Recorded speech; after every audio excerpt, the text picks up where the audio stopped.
Hey everybody, welcome back. So I'm going to possibly make two videos this week as I have had an encounter with something I have not seen for years, and that is an elder goth elitist.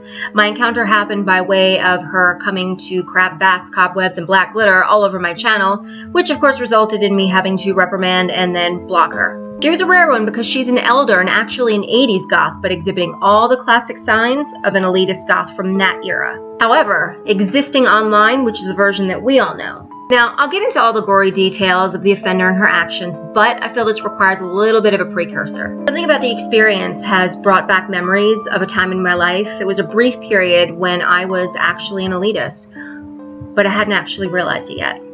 Again, something I'll be getting into is involved stories from the 90s and all the craziness that we'd find ourselves getting into, but on to the precursor. Now, I've done videos about elitism and elitists within the subculture. However, I've only touched on the most prevalent, and that would be versions 3 and 4.0. Now, what do I mean by that? We have versions 1.0, that would be the 80s, 2.0, 90s, 3.0, 2000s, and 4.0, 2010, so you get the idea. So I touched on the elitists that I encountered in my youth very, very briefly, but I really do feel that I delve deeper into the subject within the comments to my videos as opposed to my videos themselves. Now, don't get me wrong, the 90s was absolutely epic. If I said it once, I said it 1,000 times. It was amazing. The music and the aesthetic created such a magical atmosphere that you kind of felt as if you were like Jennifer Connelly in that scene in Labyrinth where she eats the peach and she's sucked off into that bubble and goes off into the masquerade ball with David Bowie, wearing the spandex pants. As magical as it was, there were elitists. Every scene had them, every decade had them, including the 90s. There just wasn't an infestation like there is today. Now, the elitists I encountered were far different than versions 3 and 4.0. The versions I encountered were far more tactical, and you would have to be, considering your actions could possibly get you punched in the throat. They acted in a way that was arrogant, intimidating, and peppered with veiled condescension to make you more pliable. It was basically a 3-step process. Step 1, they would find a reason to approach you, be it something that you're wearing, a song that you dance to, but any reason to whip out the Gothopedia. Step 2, they will disagree with you. Unveil the Gothopedia and then elaborate at great length, complete with name dropping and superfluous information to demonstrate their extreme Gothic prowess. And finally, number 3, show enough humility so that this encounter appears as if this knowledge is being humbly offered to you by this godlike human, thus roping you into worshiping them. And this essentially is the agenda. Walk around like a peacock with its feathers splayed while its menagerie of worshippers line up just to kiss their ring. And that is precisely what this woman did, and not just to me, but to my subscribers and other people commenting on my channel as well. My initial encounter with this woman was actually on Black Friday's channel. I had commented on one of her videos where she had gone to see Christian Death. Now, I can't remember my comment in its entirety, but I know that it basically was stating that I do love Christian Death, but I tend to prefer Roz Williams over Balorcand. And then I remember some random net goth troll thing, wiki warrior, responding basically doubting my credibility because of my penchant for Roz Williams vocals versus the amount of time that he spent in the band and something not correlating. I have no idea. I pretty much responded like I usually do, remove ass, hand to them, and then leave. And then a few days later, the woman in question, she commented, exhibiting behavior that I had not seen in a very, very long time. But I recognized it the moment I saw it. Approach. Gothopedia. Info, info, info, and then splay the feathers. So the picture sort of correlated with the demeanor, as it was a photograph of a girl from the 1980s completely gothed out. So I kind of put 2 and 2 together there. I am immediately taken back to my youth. I see you. I worship nothing but a good slice of pizza and David Bowie in spandex. I'm guessing this wasn't the response she'd anticipated. Roughly a few months later, I find that she subscribed to my channel, and also came to find that she has a channel of her own. Then, one night, out of nowhere, the onslaught. My phone was pinging like crazy. It was one after the next, after the next. And here she is, like Jekyll and Hyde. I love you, I hate you. Gothopedia out in full force. Comments full of insults and derision. I'm like, did we have meth for dinner? Now, initially I found it a little bit amusing and I planned on deleting it anyway, but then she started going after my subscribers and bullying. That's when I got pissed off.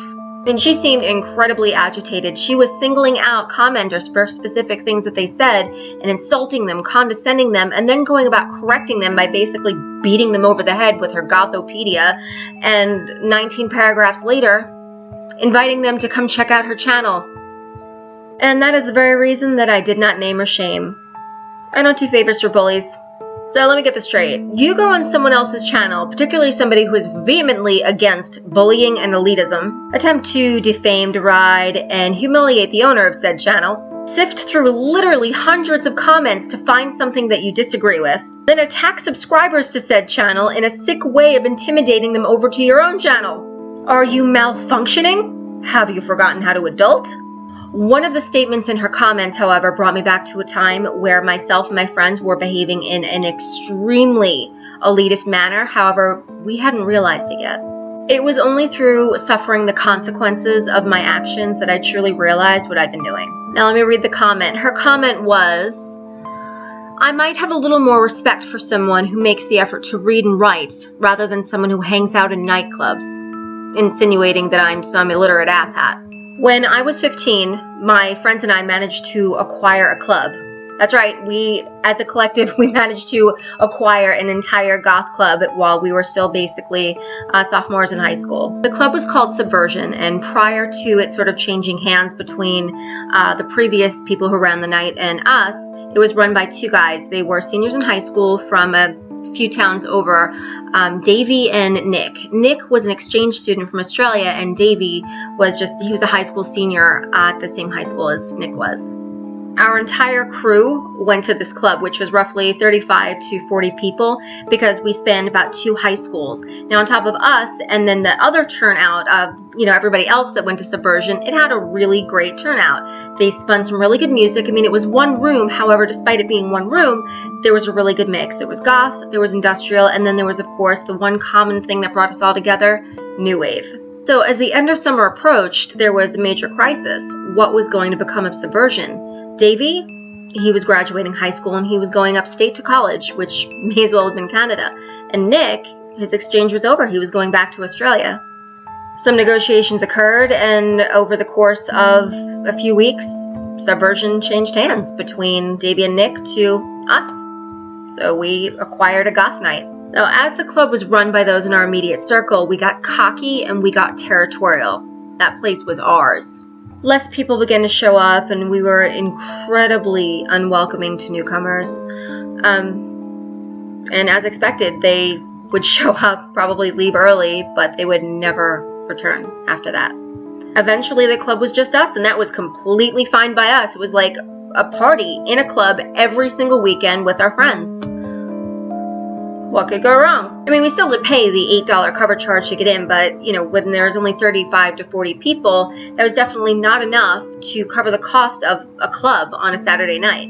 Inevitably, Subversion closed, and I knew immediately that it was our fault. My fault.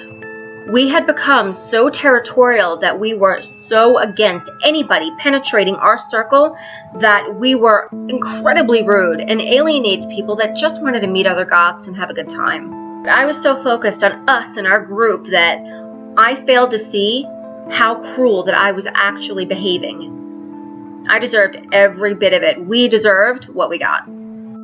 It took that slap in the face to help me realize how I'd become. And I felt awful because I was seeing things from their perspective. I couldn't believe that I was deliberately making somebody feel that way. And from that day forward, I accepted everybody with open arms, sometimes to a fault because I had a penchant for trying to turn people goth. This is true.